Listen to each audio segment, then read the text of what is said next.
One of the biggest questions I think we've had in the tech world over the last several years, maybe like 5 or 6 years now, has been when will Apple finally make their first folding phone? And we have seen little bits of news here and there. I actually remember a couple of years back, maybe a few years ago at this point, when it was reported that Apple was apparently experimenting with a dual screen device in the earlier days of folding phones. We've seen reports that they were working on a folding iPhone, working on a folding iPad, working on a folding MacBook. Today, we've got this article, 9to5google.com, that I think makes a lot of sense for where Apple might be headed with their first foldable devices. So let's start with this headline because boy is it interesting. Apple allegedly planning foldable 20.3-inch hybrid for 2025, foldable iPhone in 2026. So this is coming from Haitong International Securities analyst Jeff Pu, who says that Apple will begin mass production on a 20.3-inch foldable device in late 2025. Now, what do we mean when we say a 20.3-inch foldable device? Well, clearly, we are not talking about a smartphone at that point. This is something that I think a lot of us have kind of wondered for a really long time. What kind of foldable device would they make? Would they make an iPhone that folds over like a Z Flip, something that goes from a normal size phone to something that's quite small? Would they do a foldable iPhone that opens up into an iPad, even though that might risk cannibalizing iPad sales? Would they go another way and try and introduce a new sort of device that in theory could exist as its own product segment? And it sounds like that's what they're going to try to do. What you're looking at is something that's more akin to some of these Windows notebooks we've already seen on the market. One large folding screen that can fold over. You can place a physical keyboard on the bottom half, and what that would be is a MacBook that can turn into an iPad. Of course, you could argue that that's going to cannibalize MacBook and iPad sales as well, so hard to say exactly what the reasoning for that strategy is going to be, but nonetheless, that's what it sounds like they are going to be targeting, a sort of MacBook iPad hybrid. Now, I find this really interesting because we have seen this sort of thing be developed by some Windows OEMs, but we haven't seen it be done with a certain level of hardware polish that I believe Apple is likely to bring to something like this.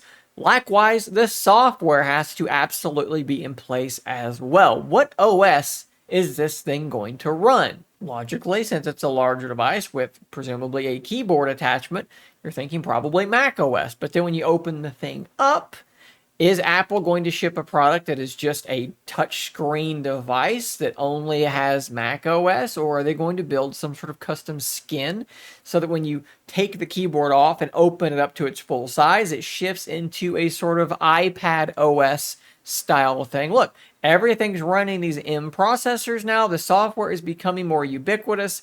I think that that could be potentially the most interesting aspect of this. An operating system that can seamlessly go from notebook to iPad could be really, really cool. But that's not the only thing mentioned in this article, right? They do go a little bit further. So not only are they targeting the ultra high-end market with this MacBook iPad hybrid, this also says that they're exploring two screen size options for a foldable iPhone.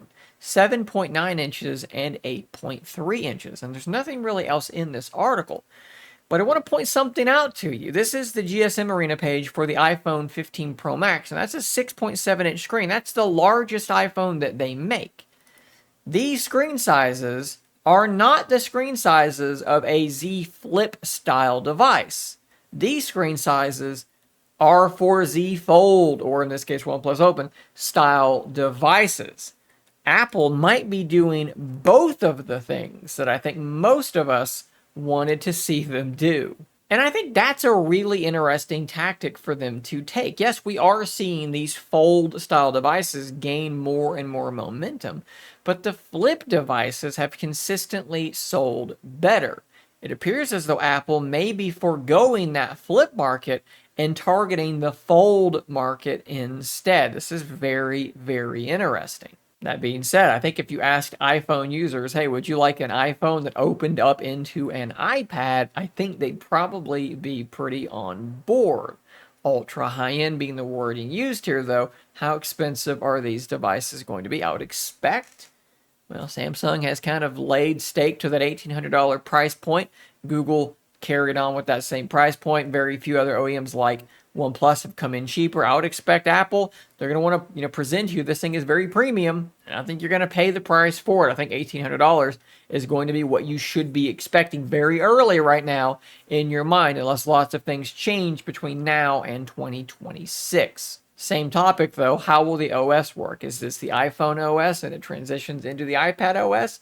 Could be very, very cool. Obviously, we're speculating really, really early, but another thing I'm thinking about is that Apple Pencil. Will they be able to integrate a digitizer for that pencil accessory on one or both of these devices? Personally, I think if they deliver either one of these without that pen support, that would be a pretty major failing, and I think it would make Samsung look even better for having had that figured out for so long. I would expect that pen support to be there whenever this thing launches. One thing I'm definitely going to be watching for is how the public opinion, or at least how it's expressed in the comment sections of articles like this, how that shifts. It seems to me that Apple users have very, very, very negative opinions about folding devices, and if you look at the comments on this article, it is borne out. They have made up their minds on these devices. I'm not picking on this person. They're relatively anonymous, but I just want to look at this very quickly. It's kind of amusing to me.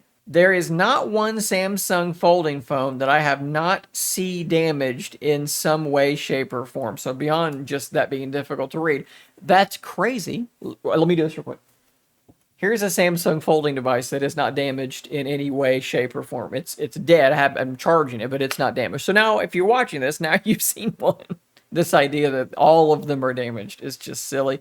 Pixel, one of the mainstream reviews, a tiny speck of something was on the screen which damaged it. That's absolutely not true. It wasn't a tiny speck of something. They're referring to the Ars Technica review, which went viral and misled a lot of people. It would take something fairly substantial, like a proper pebble, to do what was shown in that video, in that review, I should say. So that's just more sort of negative stuff being passed around. The sales as well for all on folding phones is terrible. I mean, I don't have anything to add to that. That is just brilliant. And it just goes on and on and on like this. I mean, they've got plastic screens, despite the fact that they are called UTG ultra thin glass for a reason. There is plastic involved in the screen, but there's also glass. So this is another one of these things you see all the time, plastic screens. The original ones were plastic, but the newer ones do indeed have glass in them. They're a gimmick. They're not practical. So again, that's the thing I'm most curious to see. When these devices are announced, do people swing the other way, or do they hold steady to where they are now, where they think that these devices are overpriced,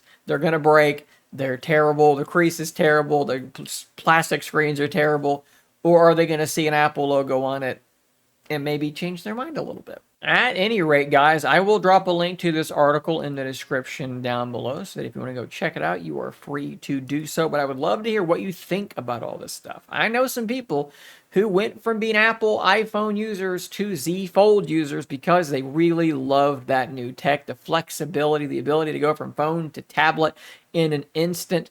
How interested in this would you be? If you see an Apple-made foldable device like this with that typical Apple level of hardware and software polish, how big of a difference do you think this is going to make? Not just for Apple, not just for some consumers, but for the market in general. Would you move over? Do you see this accelerating the growth of this market segment? Personally, I think it's going to kick things into overdrive very, very rapidly once Apple does this. But I'd love to hear from you guys in those comments down below. Thanks for watching. Subscribe for more content just like this. And until next time, stay nerdy, my friends.